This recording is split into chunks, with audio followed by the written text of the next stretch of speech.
आलमी उर्दू कॉन्फ्रेंस की इफ्तिताही तकरीब एक यादगार मौका था जहां उर्दू ज़बान और अदब के उफ़क़ पर दरख्शां सितारे जमा थे। इस महफिल में अनवर मकसूद साहब ने अपने मुनफरिद अंदाज में चंद बातें कहीं जिन्होंने इस दिन का रंग और भी गहरा कर दिया, मगर यही बातें कुछ ही वक्त में एक तूफ़ान बनकर सोशल मीडिया पर फैल गई। तो किस्सा जहां से शुरू हुआ वहां ही चौथे रोज़ अपने इख्तिताम को भी पहुंचा। तो हुआ कुछ यूं कि arts council of Pakistan Karachi के ज़ेरे एहतमाम होने वाली 17वीं उर्दू कॉन्फ्रेंस के इख्तितामी रोज़ खिताब करते हुए अनवर मकसूद साहब ने ख़ुद को नेवी की जानिब से उठाए जाने की झूठी अफवाहों की तरदीद कर दी और एक माफ़ी नामा भी जारी किया। लेजेंड मुसन्निफ़, ड्रामा साज और मज़ाह निगार अनवर मकसूद साहब ने पाक नेवी की जानिब से अपने उठाए जाने की अफवाहों पर वजाहत देते हुए कहा कि वो 60 साल से लिख और पढ़ रहे हैं, लेकिन उन्होंने कभी शहीदों के साथ मजाक नहीं किया। एक वजाहत करना चाहता हूँ।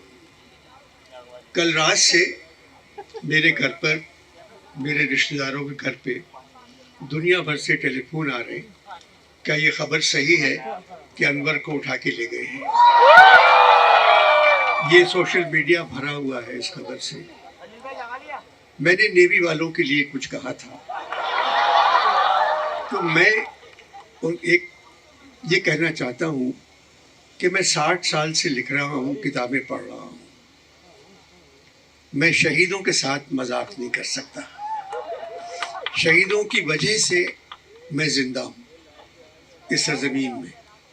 उन्होंने मेरे लिए जाने दिए और मैं लिख रहा हूँ, तो मैं ऐसा सोच भी नहीं सकता कि मैं उनका मजाक उड़ाऊँ या उनके बारे में कुछ कहूँ। जिंदों के बारे में कह देता हूँ, आइंदा नहीं कहूँगा,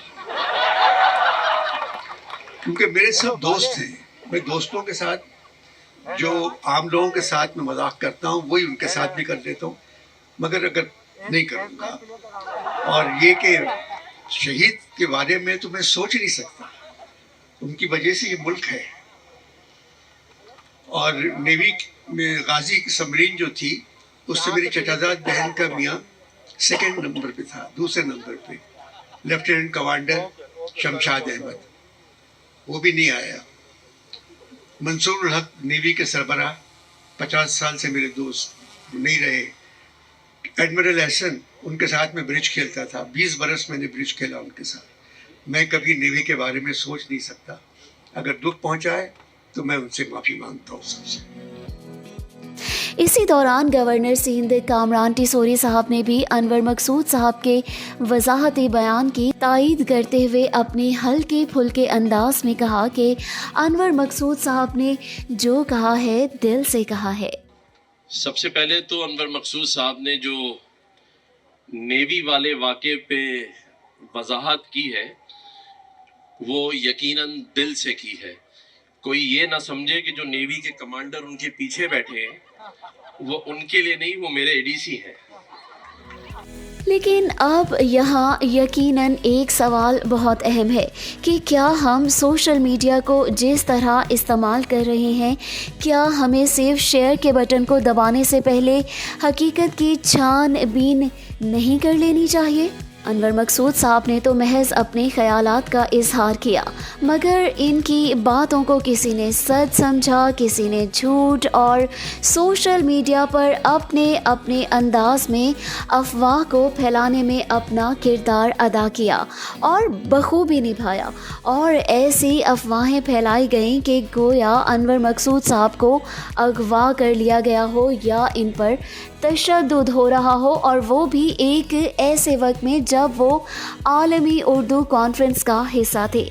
एक तरफ इस तरह की अफवाहें फैल रही थी कि अनवर साहब को उठा लिया गया, इन पर तशद्दुद किया गया, और दूसरी तरफ लोग झूठी खबरों को धड़ाधड़ शेयर करते जा रहे थे बगैर किसी तस्दीक के कि ये जो कयास आराइयाँ चल रही थी, क्या इनमें किसी ने भी अनवर मकसूद साहब से सच जानने की कोशिश की? बस अपनी अपनी दानिश्वरी झाड़ते हुए शेयर का बटन दबाते गए और झूठी अफवाह का क्या से क्या बना दिया। اس واقعے نے ثابت کیا کہ سچ کی جڑیں بہت گہری ہوتی ہیں اور جب حقیقت سامنے آتی ہے تو ہر جھوٹی خبر محض سراب ثابت ہوتی ہے۔